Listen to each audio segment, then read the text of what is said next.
I challenged two mobs to see who could defeat the Ender Dragon first. Wardens, who are crazy strong and can literally shoot a sonic blast from their face, against Copper Golems, who push buttons.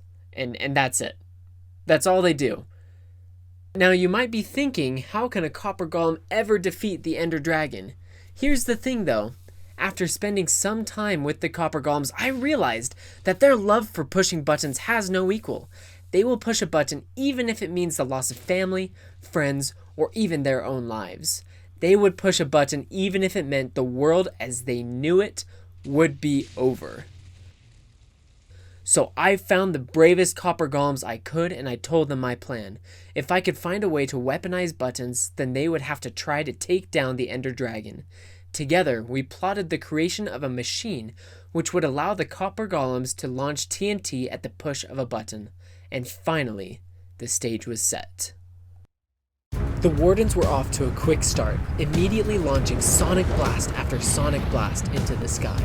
The Ender Dragon was brutally blown across each corner of the map. It looked like this would be an easy match for the Wardens to win. However, the dragon never seemed to take any damage.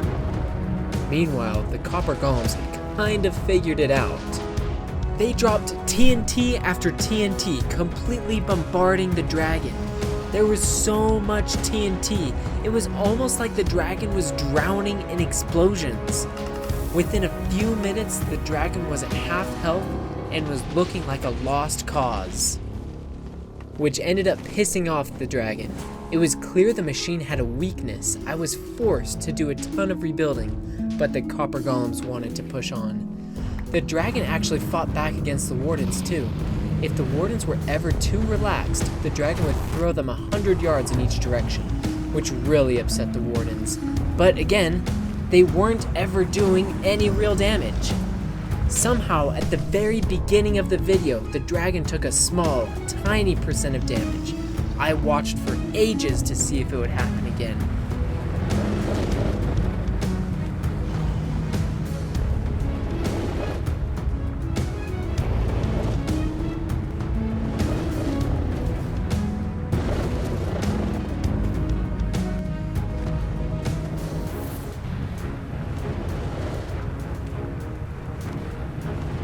The Ender Dragon never took any more damage.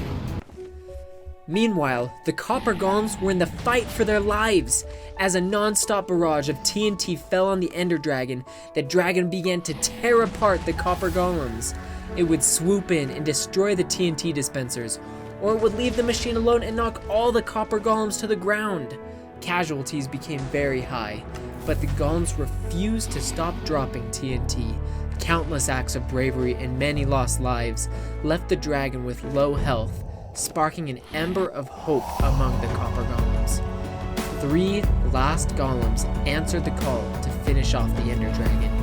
These 3 Golems were prepared to fight to their very last breath, and with the last few drops of TNT, it was clear. These Golems were heroes. As they defeated the Ender Dragon once and for all, they proved that Copper Golems are the greater mob. They did what an army of Wardens couldn't do, and they did it all by doing one simple thing: pushing a button. So the next time someone tells you that you won't amount to anything, just remember, if a mob that didn't even make it into the 1.19 Minecraft update can kill the Ender Dragon, then maybe you can do something incredible with your life too.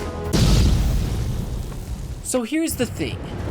Wardens can't actually hurt the Ender Dragon. The code just won't let them. So there was actually no chance that they could win. And as it turns out, the only damage done to the Ender Dragon was done by me. I didn't know this before the video, but apparently if you destroy the end crystal the dragon is currently healing from, it hurts the dragon. Who knew? But hey, they made some quick work of the Enderman. Did you notice that there are hardly any Endermen in any of the Warden clips? The Wardens wasted no time in getting rid of every last Enderman. It's too bad they couldn't do anything to the dragon. It could have been really, really interesting.